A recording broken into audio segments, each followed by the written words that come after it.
tamilcinemanew.in 18 வயதான இளம்பெண் கீர்த்தி பெயர் மாற்றப்பட்டுள்ளது. தனது தாத்தா பாட்டியின் மும்பையில் வசித்து வந்தார். கீர்த்தி பார்ப்பதற்கு மிகவும் அழகாக இருப்பார். இவரது தாத்தா ஒரு சபல புத்திக்காரர் என்பது கீர்த்திக்கு தெரியாமலே போய்விட்டது.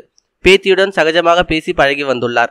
இந்த நிலையில் ஒரு நாள் கீர்த்தியின் பாட்டி வெளியே சென்றுள்ளார். அப்போது தனது வீட்டில் இருந்த பேத்தியை வீட்டுக்குள் அடைத்து வைத்து வலுக்கட்டாயமாக பலாத்காரம் செய்துள்ளார். மேலும் தொடர்ந்து 2 நாட்களாக வீட்டின் அறையிலேயே அடைத்து வைத்து சீரழித்துள்ளார். மும்பையில் சொந்த பேத்தியை பாலியல் பலாத்காரம் செய்த தாத்தாவை போலீசார் கைது செய்தனர்.